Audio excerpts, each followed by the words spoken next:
Welcome back to the Tech Zone. I am Paul Amadeus Lane, and I'm so happy to have you with me. And don't forget, you can always catch up on past shows, many different formats that we have, audio, visual, you name it. Go to my website, paulamadeouslane.com. You click on Tech Zone, and it'll show you every format that we have, from video to audio, and you can subscribe to our RSS feed as well to RSS. Quick, what movie was that from? Stop all that rhyming, I mean it. You know, I'm a big video movie head and quoting different stuff if you've watched the show for any length of time. But I want to introduce you to a term that you may not be aware of, or maybe you are aware of, but may not know what's it all about. And that is biometric authentication. What is that? Well, what it is that it uses the unique biological characteristics of an individual, maybe our eyes, maybe our face, you name it, and they can use that for authenticating certain things. Maybe your laptop, maybe your car. Well, whatever it is, it's to enhance our security, especially with all the cyber security attacks that we have and ones are under. Because we have entered the Internet of Things, this has become a real danger. But what can keep us safe? How can we remain safe? Well, hopefully, we'll be able to show you today. And joining me right now to talk about cybersecurity and what his company is doing out there when it comes to innovation to keep you safe, we have George Avetisov joining me. George, how are you, my friend? All right, man. Freezing in New York City right now, actually. Yes, well, I'm hopefully real soon we'll get some good weather out there for you. George is the CEO and co-founder of HYPR.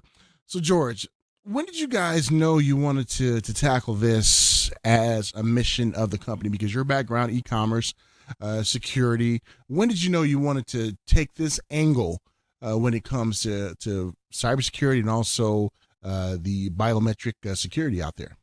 So it was when the iPhone 5S came out. You remember the first iPhone with the fingerprint reader? Absolutely. Yeah, a couple of buddies, we got together. We used to go to a lot of the security meetups here and, talk security. And we saw that Apple released a phone with a fingerprint sensor. So, our theory, our hypothesis was, if Apple's doing it, everyone's going to do it. Everyone's going to try to catch up to Apple. So, what could we build that will, help enterprises, large banks and healthcare providers and really large enterprises? What can we build that will help them use biometrics securely? So we saw an opportunity there, and I think we got it right. There's a lot of biometric devices today. This was back in 2014. Now we're in 2017, and there's 2 billion biometric devices out there with cameras, microphones, fingerprint sensors, you name it. And HYPR is helping large enterprises use that technology securely. And George, when we look at all the things that are we need to keep secure now, from vehicles, our personal security, our phones, all information, even the desktop, laptop, tablets, you name it, is there one innovation or one solution that fits all, or do you guys have to look at other innovations that work for this but may not work for that? So the paradigm shift that we're seeing in authentication is we're moving away from passwords, which is just a one size fits all. Everyone's got a password, to a multi-factor ecosystem with fingerprints and facial recognition and voice recognition. We've got different devices now. We've got things that we're authenticating to, like cars and door locks. So the authentication space is changing very dramatically. So what I would say is there is no one size fits all solution. We're moving into a multi-vendor, multi-factor ecosystem, and it's really exciting to see how that's growing every year. And when we see kind of the autonomous cars and also the connected cars, wow, that's been like some of the I want to say drawback for some people when it comes to the technology.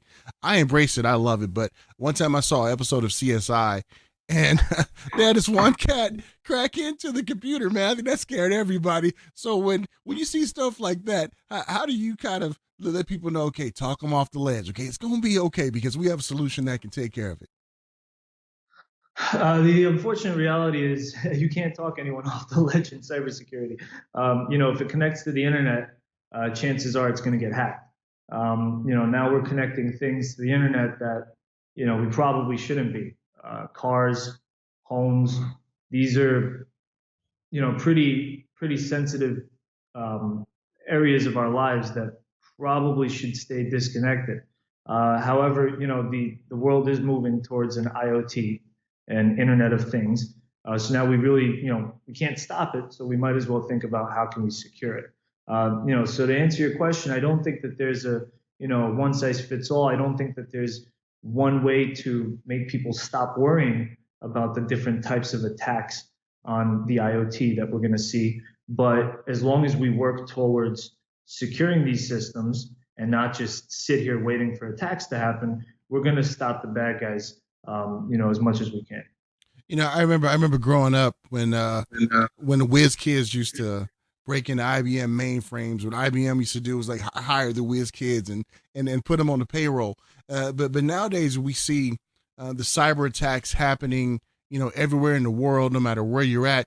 This kind of upped the ante a little bit because before, maybe it was like centralized United States, but now all over the world. How challenging is to make sure that you guys are in the forefront of what's happening, not just here domestically, but also globally as well? Well, this is the big paradigm shift we've seen in cyber attacks over the years. Is with the IoT, you can be attacked remotely. My car can be potentially unlocked by someone from Russia or Malaysia. That's pretty scary because before you used to need to to carjack somebody, you'd have to get up close and physically take the vehicle away from them. So this is a very hard a space to stay ahead of the bad guys. I think the approach that we take at HYPR, and I think a lot of other companies are looking at, is decentralizing security. So trying to decentralize, rather than having a centralized authentication channel to a car, for example, that is accessible by anyone worldwide. Better to decentralize it and make it, local or proximity based. So someone like Paul has to physically walk up to his vehicle to unlock it, not, remote in from Asia and open it remotely. That approach is what we're starting to see for IoT security. And that makes a lot of sense. So that means we're integrating like facial recognition, fingerprints and things like that. And what are some how hard is that to integrate to make it work and to make it real secure? So this is where we like to play. This is sort of our sandbox. Car manufacturers are looking at the problem and they're saying, we want to turn the car key, we want to make it virtual. We want to move it to the phone. We don't want car keys anymore. How do we do that securely? Okay, once you move it to the phone, technically you've just connected your key to the internet. So how do you keep that from getting hacked or used remotely? And the way they're looking at the problem is by saying, if we add biometrics to this key, if we add a fingerprint or a face or a voice to the car key, the virtual car key, we can prevent remote hackers from pretending to be the driver of the vehicle. The interesting thing that we're seeing is rather than putting biometric sensors in the cars and adding things like fingerprint readers or cameras to the vehicles, they're looking at the phones that we're already carrying as the biometric sensors. So this is what we really try to emphasize. You're already carrying a biometric sensor. You don't need to invest millions of dollars into new hardware. Just make use of what the driver already has. So it's really exciting to see how they're starting to think that way. You know, I remember a conversation that I had with Sean Dubervac from the Consumer Technology Association. We were talking about digitizing things. Should we digitize that? Should we digitize this? And that was like 3 years ago. And we're at the point right now where we already digitized it. Now we have to keep it secure. And looking at your resume and the companies that you have worked with to keep their information secure, it's a really impressive resume you have there, George. Thank you. Yeah, we try to fly under the radar. We just crossed the threshold of 15 million people hyper-secured, mostly across the financial sector. So large banks, payment platforms, retail giants, and now we're really starting to see some of the exciting stuff in the IoT, and that's probably one of my favorite spaces to play in. We really want to be able to unlock your vehicles and your homes with biometrics in 2020, not 2050, but soon. Absolutely, absolutely. And I'm glad you said that your company is very innovative and it's forward thinking. And we have a little video right here we want to show for our viewers who are watching. And George, maybe you can give us a little rundown of what we're seeing right here. Sure. Yeah. So this is one of our guys sitting with a GoPro logging into their bank's website, and instead of entering a password, you'll see that the phone prompts them for fingerprint authentication. And it happens really quickly, but they're logged in. So this is a really good example of using your biometric device, and you could play it back if it was too fast, using your biometric device to log into something that doesn't have a biometric sensor. So whether that's a car or your home, whether it's something that's pretty, it doesn't even have a screen, it's pretty rudimentary, you can use the phone you're already carrying to biometrically authenticate. So in this example, again, you're seeing a password being replaced with a fingerprint, but it can be replaced with anything, a selfie or voice recognition. This is just a basic example of what biometric authentication looks like to the IoT. And I love the hashtag hack this. It's like you're not gonna get in. We got it covered. We got it locked down. I love it. I love it. I love it. Love it. And what has been kind of the I guess some of the feedback you've gotten from different companies that you secure when they see how seamless this technology is and how easy it is to keep things secure?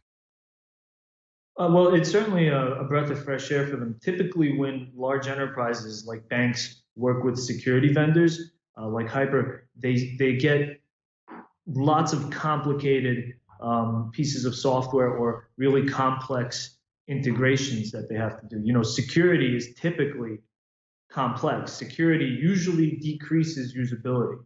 I think one thing that they've noticed with working with HYPR is that with biometrics and biometric authentication, security is actually increasing along with usability. You're making something better and more fun and easier to use, but you're also making it much more secure. So I think that's one place where we're differentiated against other security companies, and our customers tell us, they say, look, this is probably the easiest piece of software we've implemented. So that makes us pretty proud of our technology. And it's amazing. It's amazing. And congratulations on the funding.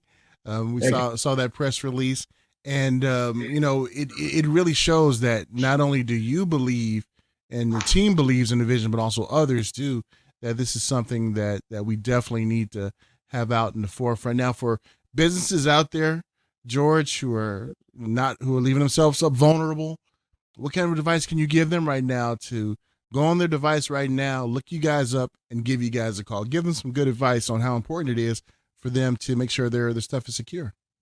Well, definitely, happy to work with anyone that wants to, increase the security of all their users with biometrics. But it's important to figure out, what are you trying to solve? What pain point exactly are you trying to solve with biometrics? Why are you doing this? A lot of companies reach out to us and they say, hey, HYPR, we want, facial recognition and voice recognition. We want fingerprints for all our apps. How do we roll that out? And we oftentimes sit there and ask them, what are you doing this for? Is it to increase security? Is it to meet some kind of regulatory standard that you have to meet? Is it to make it more fun and usable for your users to actually use your applications. I think the better you understand why you're doing this, the easier it is for us to work with you and for us to implement what you need. That makes sense. They need to know their why, right? Of why they're. If they don't know the why, we can't. I don't know how we'll help them figure that out. Absolutely. And before we let you go, I always like to delve into the mind of CEOs and co-founders out there, and just find out their love of technology. What is kind of like the coolest piece of technology out there that you personally, look at and be like, wow, we have arrived? What would that be? Hey, give me a second for that, man. No problem, no problem. See, I love that because you're thinking, and that's cool. Hold on, I got a good one for you.